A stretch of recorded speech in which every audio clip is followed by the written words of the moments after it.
Hi, everyone. Thank you for your patience while we've been setting up. Today we're introducing Professor Phil Hammack. He's going to be joining us for our sixth event in the psychology department series, What's My Lab Do? Before that, we do have a few introductions. Hi, I'm Eric, and then today with us, Savannah and Breeza will be facilitating, um, and three of our staff advisors are here to come present one of our most distinguished faculty members today.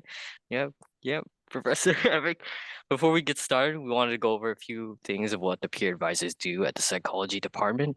As peer advisors, we can help students make or update personal academic plans to help them know which major requirements have been completed and which requirements are still needed. We're also available to make graduation checks to make sure students who are nearing their graduation term have met all their major requirements and any other additional questions you may have about our department. Um, we could also assist with major declaration questions, concerns, general questions about the different psychology majors, or just any advice that you would have about, let's say, enrollment or moving forward with the quarter. Feel free to join us for any drop-in hours or email us at scipeer@ucsc.edu with any questions you may have.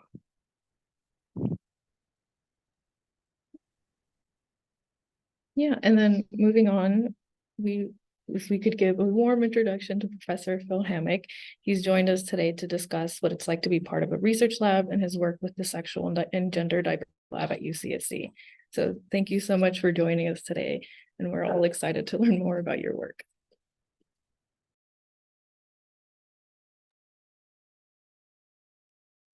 Great. Thank you so much for having me. This is a great opportunity.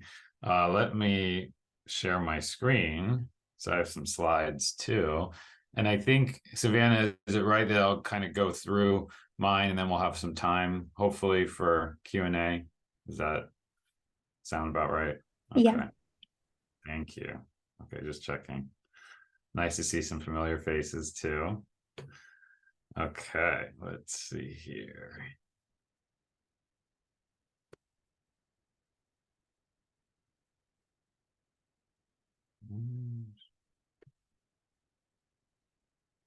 Okay. Is that visible? Yeah, thumbs up. Okay, good, great. We're so used to in person now. I have to relearn Zoom. It's great to see everyone. Great to be here and to share a little bit about what we do in the lab. So as was mentioned, my name is Phil Hammack. I use he, him pronouns. I've been at UC Santa Cruz for a while, actually 17 years. And this is an exciting time to be here. And in particular, over the course of my time here, I've really pivoted my research to center sexual and gender diversity, mostly because of the unique social context that I think we're living in. And so I'm going to start with that just to go over a little bit.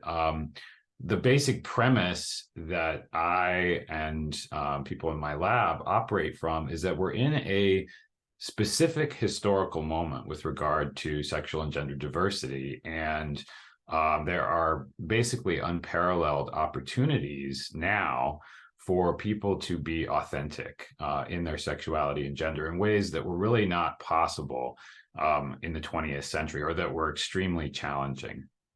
And so what I want to do is kind of walk us through a timeline of the century, just so we can kind of get oriented. And this is very much the framework that my lab operates in. We really think about society, history, social context, and what's unique, especially about generations. So membership in a generation. So I imagine that most people here were born within the parameters of being members of what's called Generation Z.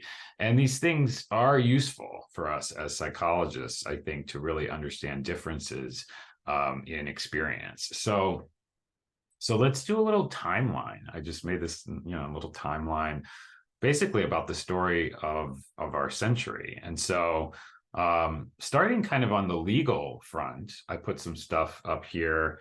And in my larger class on sexual identity and society, which I'm teaching next quarter for those who are interested, we do something similar in terms of mapping what's been going on this century. So on the legal front, you know, we saw the repeal of state sodomy laws in the early 2000s. Those were actually laws that prohibited same gender contact at all, which is interesting. That's how recent things are.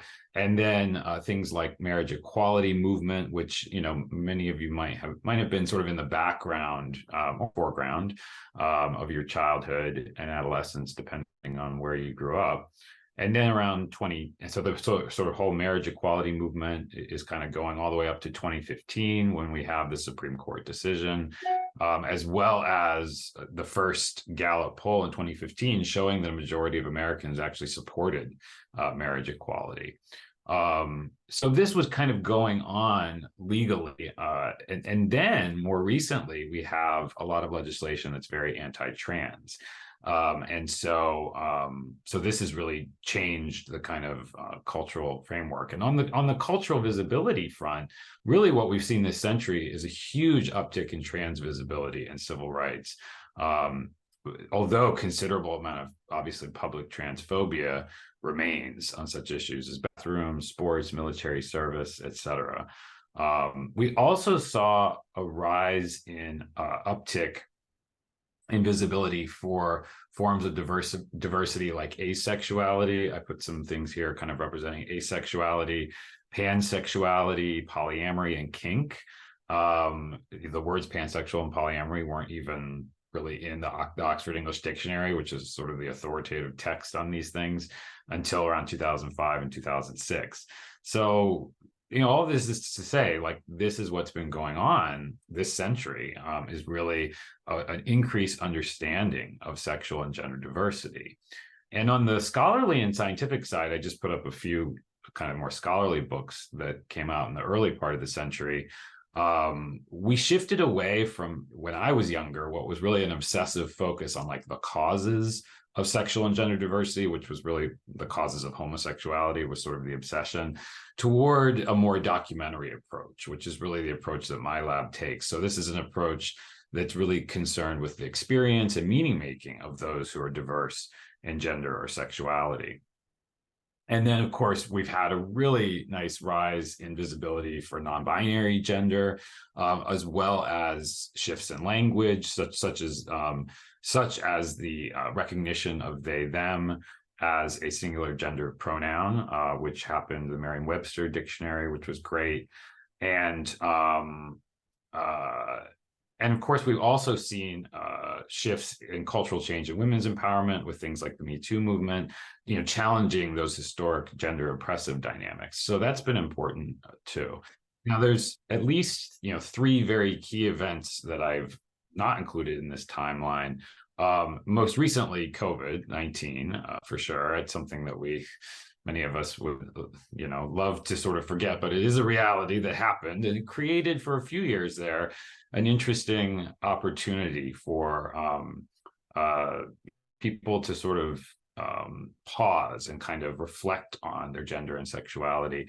And we did see some interesting movements from that. The second, and this is also something that's unfortunate and difficult to talk about, but has been the resurgence of a lot of heteropatriarchal thinking against sexual and gender diversity. And I just put up, you know, Trump and the Proud Boys, if you're familiar with them, are sort of very heteropatriarchal movement. Now, it's questionable where we are in society around some of these issues. Many of the Proud Boys leaders have been arrested, but nevertheless, this has been in the air, of course, this century. And I raise it just so that we're both optimistic and also realistic about the challenges associated with gender and sexual diversity. Now, the third thing that I've left off so far that I would actually argue is the most significant with regard to gender and sexual diversity has actually been the rise of social media. So, you know, this is something that many of you obviously may have grown up with, but it really has created a very distinct opportunity. I see many are sort of critical of social media, but I see it more positively. And this comes out of interviews I've conducted with young people, by empowering individuals to create their own networks. Social media has really facilitated the growth of diversity in language and expression when it comes to gender and sexuality. It's actually well documented that, for example, Tumblr was very, very significant in its heyday for really putting out these narratives that people had new access to about gender and sexuality. So the result has been that we have actually seen a documented uptick in identification with some labels associated with gender or sexual diversity, which seems to be driven by Generation Z. And I put on here just a little bit about the generations, because I do want to note that my lab takes really centers the concept of generation or membership in a birth cohort. So you can see on the bottom left here, the Gen Z, these are sort of the officially from the Pew Research Center documented parameters, born from 1997 to 2012, start experiencing puberty around 2007 and through 2022, and today are in what's typically called emerging adulthood, which would be where I guess most of you are. But I do want to note on the right the people of other generations who are alive today, which is the baby boomers, which in my case is like my parents' generation. It might be your grandparents. Gen X, which is my generation, and then millennials, which is a little bit younger than me, but a little bit older than you. And so, for example, if you think about millennials, for them, the internet was new in high school, whereas for me, the internet was new in college. So all this stuff makes a difference, we think. So that's just by way of, preview. Who are we and what do we do in the lab? I've written some text here just to try to orient people, but the lab is home to researchers who study the contemporary social and psychological experience of sexual and gender identity beyond historically privileged categories of cisgender and heterosexual. This is our way of being inclusive as possible. So this includes the A spectrum, bisexual, gay, kinky, lesbian, non-binary, pansexual, polyamorous, queer, trans. The projects take a documentary approach, and that has major implications for method. The central aim is to capture and represent the lived experience of new or newly visible forms of sexuality and gender. We center qualitative approaches. We do not conduct experiments. We don't come from the kind of intellectual tradition of believing that we're trying to produce some kind of universal truths about human experience. We're trying to document what is happening today from a psychological perspective. So we use narrative interviewing and ethnography. If you haven't taken qualitative methods, I highly recommend it. It would be very, very useful if you were interested in our lab. Our work is also, I think it's important to note, anchored in the concept of scientific activism, in which we seek to produce knowledge that can address historic social injustices. So this includes invisibility of identities, pathologization, historic classification of any of these as mental illnesses, and which, by the way, includes pretty much all of what we study, from homosexuality, asexuality to kink. Pathologization and stigmatization for individuals who are diverse in their sexuality and or gender. So that's kind of like the big picture of what we do. And what I've done is, I just want to make sure okay. I think I'm doing okay on time. I've organized the work. You get to hear my dog. Yay. I've organized the work we do in the lab into 4 thematic areas. The first is documenting new forms of gender and sexual and gender diversity. And I provided 3 examples, which I'll highlight in a second, in some publication that we've had recently and some ongoing work that we're doing. But these are just examples. And the second thematic area is destigmatizing intimate diversity. So this includes, for example, research that takes an explicitly non-stigmatizing perspective on kink, consensual non-monogamy, and chosen families. I do have one thematic area that's focused on queer men's health and experience. That includes queer masculinity. And this, by the way, includes anyone who identifies as a man, cis, trans, etc.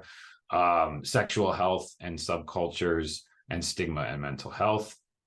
And then I have a fourth kind of area where I'm interested more broadly in paradigms, theories, or methods in the social sciences. And these are some areas that I study and write about. Now, all of these themes are in some way infused with these perspectives. So generational and intersectional perspectives, so people's identities in terms of birth cohort, historical time and place, as well as other identities, gender, race, nationality, ability, etc. And social technology mediation, as I think you probably got a sense, I'm very, very concerned with the role, concerned in a I don't mean that in a negative way, interested in the role of social technology in people's development in terms of gender and sexuality. I'm increasingly interested in law and social policy, particularly as it legitimizes any of these forms of sexual, gender, and intimate diversity. And I'm increasingly interested in accessibility and practical application of the knowledge that we're producing. And I can say a little bit more about that at the end. So just to kind of give you some examples of the recent publications from the lab, the ones that have focused on documenting new forms of sexual and gender diversity have included this fairly large study, Gender and Sexual Identity in Adolescence, where we looked at labeling specifically in different types of communities in California. We were interested especially in the difference between historically hostile communities, more conservative communities, and historically progressive communities. And I just want to note, when it's possible, to note some of the co-authors who are former undergraduates, UC Santa Cruz. And so on that paper, it includes Elliot Cohen and Richard Clark, just out of your own interest. So there are opportunities, for authorship within the lab. And in this other paper, which was led by Logan Barsigian, who's a graduate student in the lab, focuses on 3 generations of genderqueer sexual minorities. And so you can see how we're sort of taking generational and intersectional patterns seriously. Another example is a spectrum identities, which I'm very interested in. So this is a relatively recent paper led by Dan Kopolsky, who's a graduate student in the lab. And believe it or not, there's not a lot of research out there on the ACE spectrum. This paper was very much meant to be, and I think has served as a way to legitimize the distinctions on the ACE spectrum, and that involved a large sample and mostly quantitative methods there. So sometimes we do use quantitative methods when appropriate. And then this is an example of some recent work we've done, which focuses on destigmatizing kink. And so these were both led by Sam Hughes, who's a recent graduate of our doctoral program and is now an assistant professor at a university. And so this is really about trying to document the experiences of kinky people from a non-pathologizing perspective.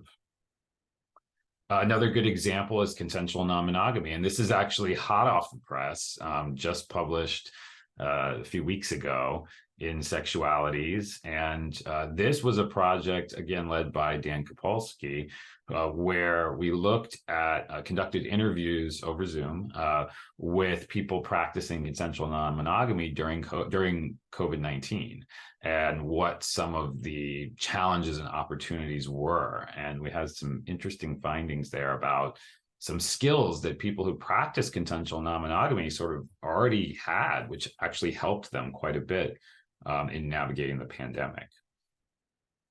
And so some examples from the queer men's health line of research, some recent papers focus on men's experience on mobile apps, and particularly looking at their experiences of what we call intra-community stigma. So this is like stigma around body size, gender presentation, race, ethnicity among queer men.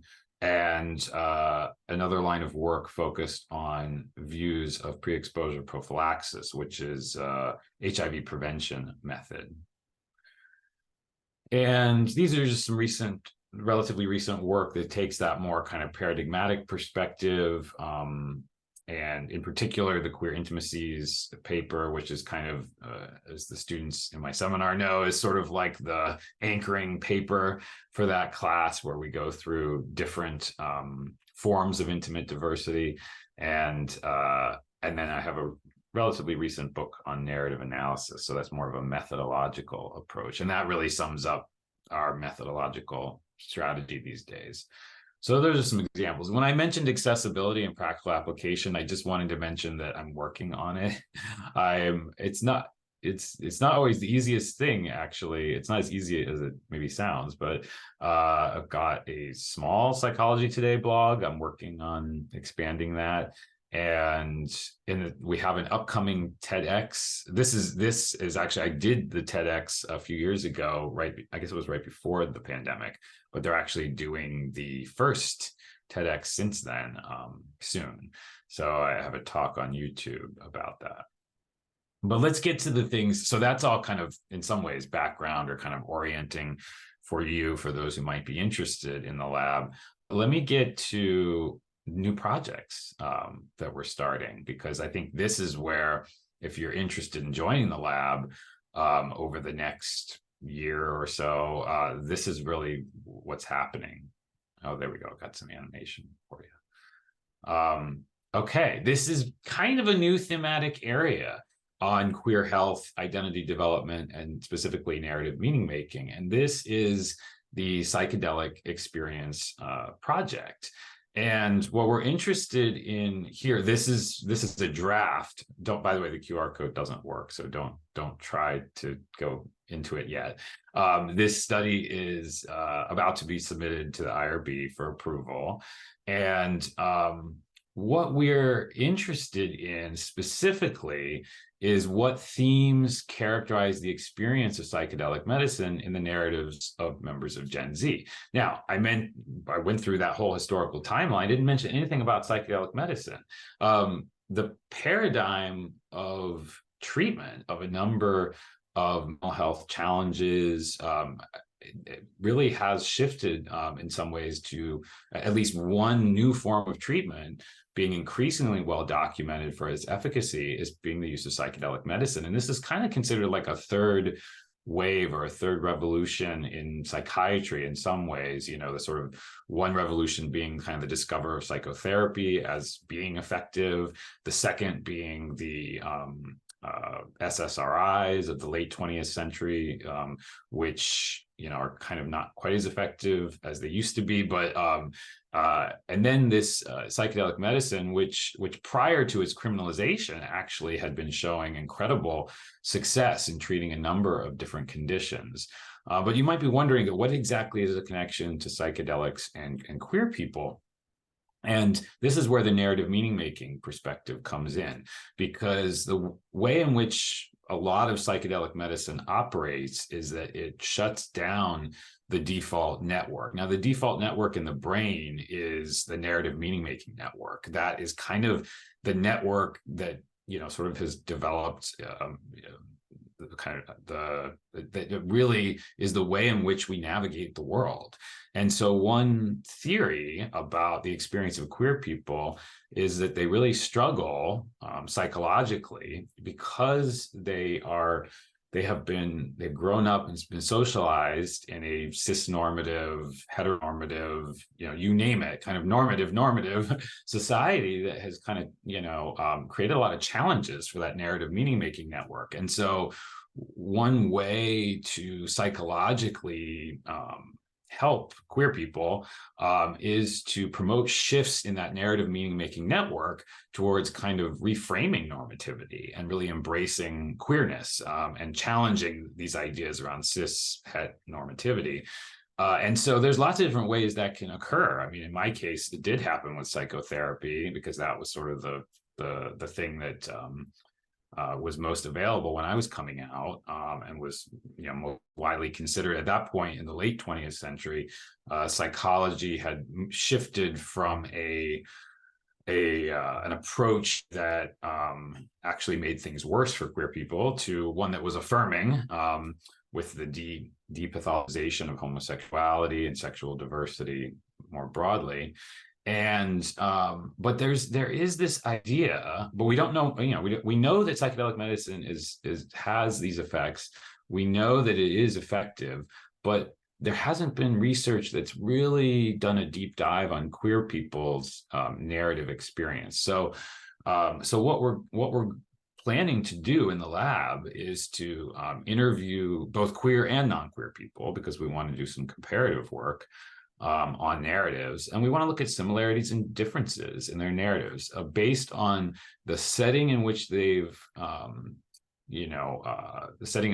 experienced the psychedelic medicine and their own identity. So we're going to be looking at similarities and differences across these situations and conditions. The method is narrative interviewing. I didn't really say what that is, but it's kind of like what it sounds like. You know, someone comes into the lab, we ask them. It's actually a not super structured interview protocol approach. It's intended to be very conversational, but we do have, you know, a set of questions that we make sure that we get responses to in the course of the interview. But so for those who are interested in developing skills around interviewing, which frankly, for those who are interested in potentially becoming psychotherapists, this is a really, really good methodological approach to start getting that kind of training. So we're hoping to start interviews midwinter and continue the project for, you know, approximately a year. We'll see how long it takes to get people. So if you're interested in joining the team, there's my email, and you can email me for details about applying. We're pretty full for winter, so I would say spring is the best bet for possibly joining. So that's that project. The second project, which has more kind of natural consistency with what I've already talked about, is and this is associated with the theme of documenting new forms of sexual and gender diversity, is this larger sexual and gender diversity stories project. So this is kind of a follow-up to some earlier work I did before the pandemic.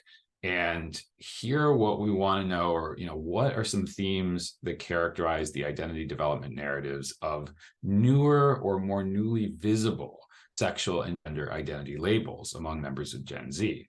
So, for example, these are 3 examples of terms that are increasingly being used: sapphic, demisexual, agender, and these are just examples. There's more, but these are 3 examples of terms that are increasingly being used, that there is almost no research that really looks at why people are using these terms rather than other terms. I mean, there's information online about, you know, what these mean and, you know, why people might be using them, but there really hasn't been systematic research. So for example, in the case of demisexual, I mentioned the paper we had, that was purely quantitative, and people who identify as demisexual tend to get just kind of lumped into studies of ace spectrum without a lot of, well, you know, tell us your story. Like, how did you discover that term? Why does it, you know, why is it meaningful to you? And agender is another good example, just totally gets lumped into like non-binary or genderqueer without a lot of attention to, like, you know, why agender as opposed to something else. So believe it or not, well, maybe it doesn't surprise you, the science is behind the culture on a lot of these things. And our lab wants to work to help to catch up the science, if you will, but also provide, you know, new frameworks. So the method is actually very similar to the other project, which is why, if you're interested in joining the lab, you'd be doing interviews that are kind of similar in terms of structure, but with different types of questions. So this, we won't start interviews until spring, and this will be an ongoing multi-year project. It will be, you know, writing papers and doing conference presentations as appropriate over the years. But really the idea is that this project will go on and we'll continue to prioritize labels, you know, as new labels are emerging. And that's kind of what's exciting about it. So again, there's the email to email me. And on the last slide, I've just put, all of the ways you can connect with me. I do mention the Instagram and Twitter, or X, sorry, that's what it's called now, because I do put new work there when it comes out, with links to be able to access the papers and whatnot. So that's a good way of kind of staying on top of what we're doing in the lab. There's my email. I do have a website. It's okay. I'm going to work on actually kind of updating it a little bit, I think, over the break. But if you want to do a deeper dive on my publications, they're pretty much all there on the publications tab. And I think that's all I've got. So I will stop there, and that leaves us good time for questions.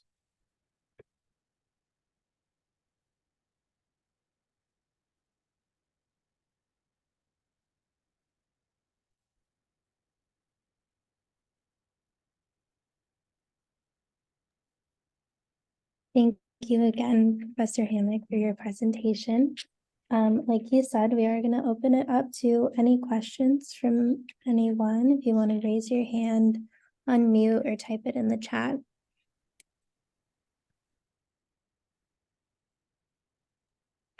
If there's one question that I will ask, do you know the details of how long that research study would be if anyone were to join it?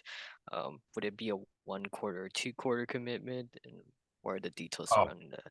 great question, Eric. Sorry, I forgot to mention that.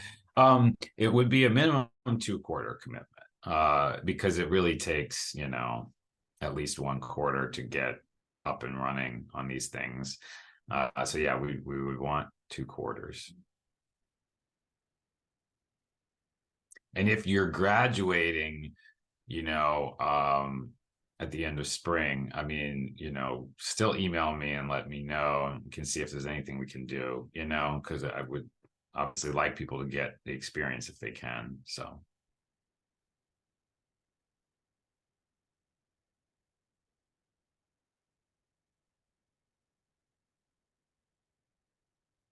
Hi, thank you so much for your presentation. I was curious about the paper you were talking about with not consensual non-monogamous relationships during the pandemic. What kind of skills were you talking about where you saw that they had already developed some that were useful for navigating that? Oh, good question, Kirsten. So in particular, we found that because people who practice consensual non-monogamy are already communicating, or typically have developed really strong communication skills around navigating like health and safety, particularly around sexual health. The navigation of like COVID safety was pretty easy for them. They were able to, they had like the skills and they could just go right into it, and they kind of identified like, oh, we know how to do that because we're already doing it, with regard to keeping one another safe in terms of sexual health. So that was mainly the area. Yeah. Interesting, thank you. Do you do any other investigation of like sexual health? I work at the health center with like a student health peer educator. I actually worked with Sam Hughes last year to put on an intro to kink presentation, which is really fun. But I'm curious if you do any other like investigation of like sexual identity, but also sexual health in relation to that. Well, I am interested in it. And as I mentioned, like, I have the experience doing the sexual health work with queer men. The one thing that I guess I didn't mention, but I should, is that I'm extremely open to students doing their own independent studies that are somehow connected with any of these, general topics or anything related to sexual and gender diversity at all. And so that has been something. For example, people have done senior theses in the lab, and they're doing some now, in fact, that have, some maybe tangential connection to some of these, but are really doing their own thing. And so if you don't see necessarily, yourself in these specific 2 new projects that are just getting off the ground, don't hesitate to still reach out, because I might be available to be a supervisor for a senior thesis or an independent study. So Gotcha. Thank you. you're welcome.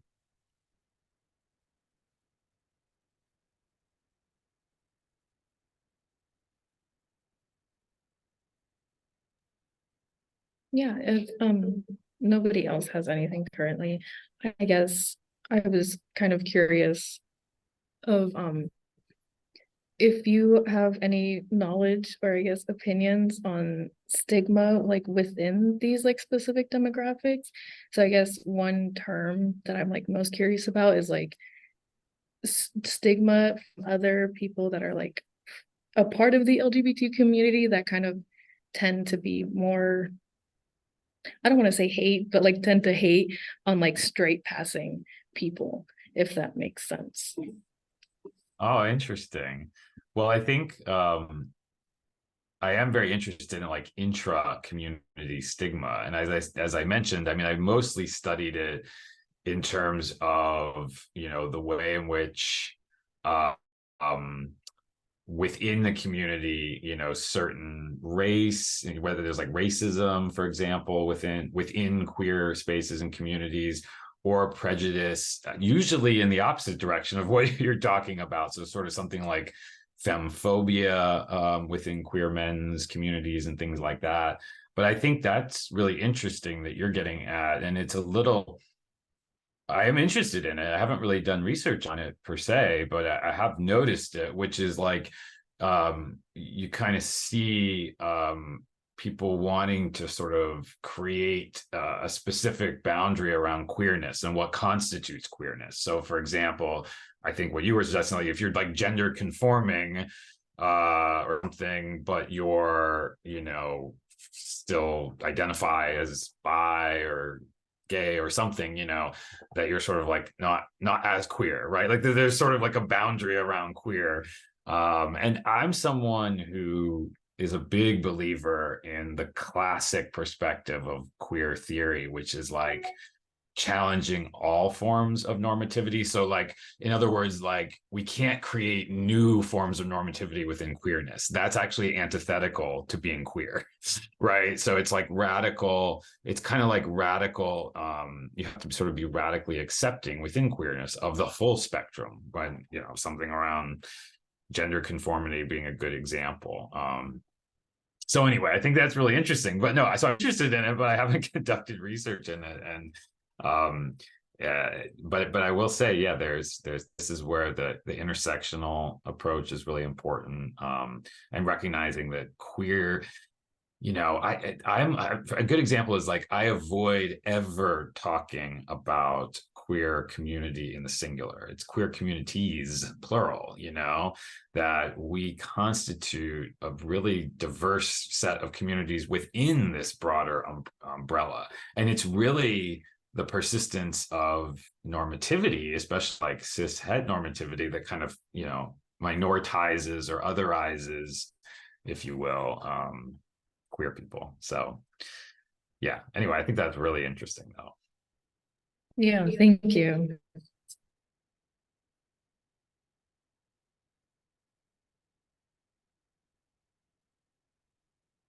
Let's see. Alex says, can you go, let me see if I can read this. More detail in what would be expected. Won't be expected of those who apply. Now, Alex, do you mean like what you'd be doing in the lab per se, or do you mean the application? Wasn't sure. The application process. I can say both. I'll just say both.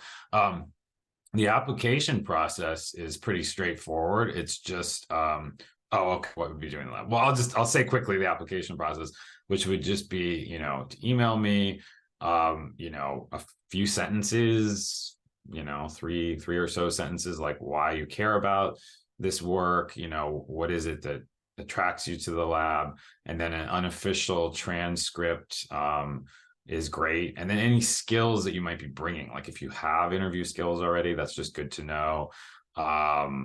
it would be the application. And then, so in terms of the actual practical work in the lab, at this point, it would be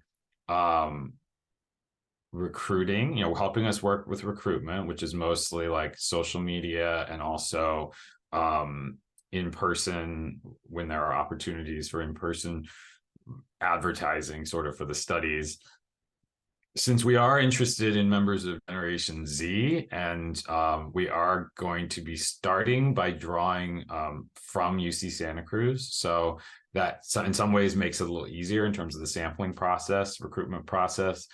So there'll be sort of administrative work associated with recruitment, and that'll also be like scheduling interviews and things like that, and then actually doing the interviews, and then transcribing and working on preliminary analysis. So classic qualitative methods.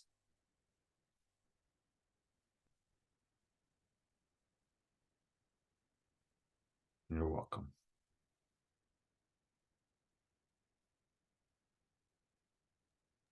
I was particularly interested by when you were talking about social media and how, a lot of the time when we talk about it with young people, we're like, oh, a lot of negative effects, with like self-esteem, etc.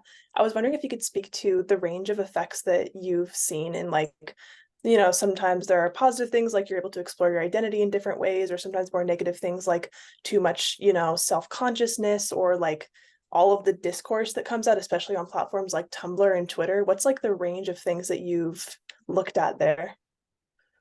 Great question. Well, first, I should say that the real expert on this topic in the department is Professor Adriana Monago, who's awesome. We're like, sibling researchers in the department, and she's actually on sabbatical this year, but she runs the culture and tech lab, and she's done work specifically focused on social media and queer youth. And so she's kind of my inspiration and my thought partner in a lot of this. But I will say that that my projects have not yet centered social technology in the way that I think you're asking the question, Kirsten. So, for example, in the labeling study, we just centered labeling, and the questions were like about labels. They weren't about social media, but it came up organically, and it came up very positively organically. That's why I say, like, my view tends to skew towards the highly optimistic, because I've seen the benefits, not just for the discovery of like, labels, like, oh, like people literally narrating, like, I found this word and I was like, aha, this is me, and not just that, but also finding community. So the labeling study that I mentioned, we were in very conservative communities, like in the Central Valley, where people just didn't really have access to other people per se, but they found it online and it was positive. So, but to your point, like, we haven't really centered like the question of like social media yet. And so I think that is something that I don't like have the full range, knowledge, if you will. But I mean, I've read the stuff that's very negative about social media and finds very negative things. But again, I think it's like, well, what are you looking for? If you're not talking to queer youth, or you're not like centering the experiences of queer youth, you might miss the benefit that they're having from it, So good question though. Gotcha. Yeah, thank you. It's really interesting to think about, like, with the internet coming around and people being able to like find other, like, just much more different identities, people within the community, and like what effect that's had on them. It makes me think about, like, I know that you said you look at different cohorts of like generations. Are there any specific like big differences that you've observed between like older and younger queer people? I know that I've talked with like, I know someone who grew up in like the Castro in San Francisco, and he tells me like he hangs out with like a lot of older queer people, and some of them have like pretty negative views of like Gen Z queer people and like micro labels and stuff. I'm wondering if you have any insight on that. There is some intergenerational tension at times, I think, around some aspects, and I think that the experiences have been very different, and good examples that have stood out in our work are, the age of coming out is like much older for people in the baby boomer cohort. Even I came out when I was 17 in 1990. Oh, I don't even know, 4 or 5, something like that. And that was really young in the 90s to come out, like, which was crazy. I got to college and I remember I went to the first, like, I think it was called Pride, and I was like all excited. I was like a first year. And I was like, oh, I can't wait to meet all the other queer people. And there were like 4 people in the room. It was insane. And it was a large university. So so all that's just to say that, like, yeah, like visibility has just like increased exponentially. And the reason why this is relevant is that, so many queer people were just suffering in silence for so long. And so there is all that trauma. And then, you mentioned the Castro. For places like the Castro in particular, I mean, I mentioned PrEP. I mean, we sort of can't forget the AIDS epidemic, not just for queer men, but just like queer people in general. It was a time of extraordinary stigma towards any kind of non-heteronormative, non-cisnormative identity in the 80s. And those communities were just completely decimated. I mean, just like the Walking Dead. And so there's just a lot of trauma, I think, in queer elders and then the other piece, which you kind of alluded to, is like, for younger people, it's like there's not always like clear access to queer history. I mean, it's great that we have the internet now, but it does require a bit of navigating, right, to make sure you don't end up in the wrong direction with regard to finding, say, for example, queer negative stuff. And so I think when queer people, including myself, older queer people, were coming out, like, it was really clear we could go to these sort of communities like the Castro, right, and kind of like easily kind of find queer. We relied more on like queer elders to socialize us. So I think there's a little bit of that, like a little bit of like just tension around like, oh, where are members of Gen Z even learning about queer history? So yeah, but there's some interesting, good intergenerational work coming out. Not so much for like intergenerational connection work. Not that we're not doing a lot of it right now, but we're interested in it, in the lab. So That's really interesting. Thank you for sharing that. You're welcome.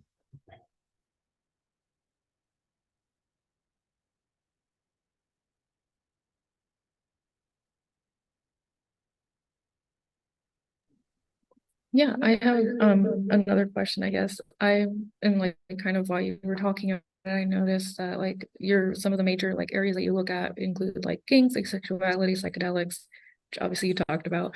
But in my experience, I guess with the general public, those topics tend to be kind of a more taboo subject to talk about. So I was just interested if you had like a specific reason or why you had a specific interest in those topics. Which topics did you say? I'm sorry, because I didn't hear all of them. Yeah, I mean, I think I pointed out like Like the all of kinks, them. asexuality, Oh psychedelics, yeah. but I'm really like Yeah.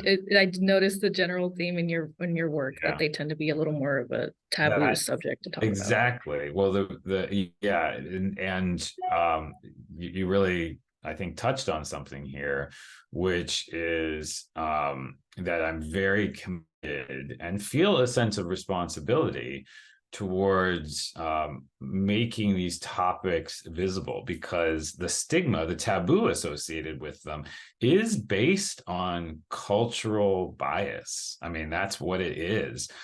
Cultural misunderstanding in a lot of cases in some of these topics that you mentioned. I mean, psychedelic medicine is a great example. Like I mentioned, there was extraordinary amount of scientific evidence of the value of these medicines. And then there was a political reaction to the popularity of the recreational use of these medicines that started in the 1960s. Or became very common in the 1960s. And, I think it was the Nixon administration that then, started the whole sort of war on drugs mindset that went on and just hurt so many people. And there's sort of like this forgotten history that, like, wait a second, like this was actually legit medicine that was being tested of value. And so kind of excavating that, what seemed to me like a slightly invisible history, is something that I felt a responsibility to do, and to maybe highlight the potential value. So I think, speaking of things that we might consider unspeakable, is really important, because the things that are unspeakable, like there's this old phrase that, like, the love that dare not speak its name comes from like the Oscar Wilde era of homosexuality. That's what, that homosexuality was, the love that dare not speak its name, and so I think giving voice to that which has been silenced is really important when we think about, again, this idea of scientific activism, this idea of shining an empirical light. I mean, like really showing what's happening out there in the world, and not allowing the kind of cultural morality, which is always subjective and shifting, and usually based on power and who wants to have it in a society, not allowing that to dictate our research questions. So a good example in this, I will say, and an inspiring example in a lot of this, actually is Alfred Kinsey from the mid-20th century, who was trained as a zoologist, a naturalist, and his perspective, and then he sort of became a social scientist, because his perspective on sexual diversity was, we just need to go out there and see what's going on in the world. And when he did that in the 1940s, it shone the light and realized, like, oh my gosh, like there's lots of sexual diversity out there that people weren't talking about. So.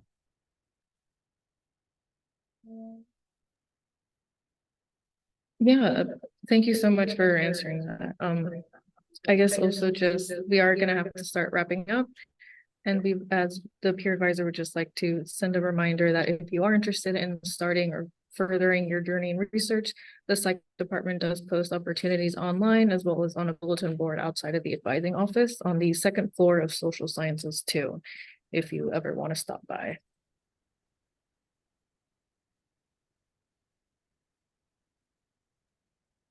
You can also find research opportunities on the psychology website under undergraduate research. Just again, we want to thank Professor Hammack for your time today and your presentation. You definitely have learned a lot of insightful things about your sexual and gender diversity lab. It was a very interesting presentation, and thank you for answering all of our questions. Next one. Thank you so much. Everyone has a good day. Oh no. Thank you. Thanks for the opportunity. It was great. Take care, everyone. Thank you.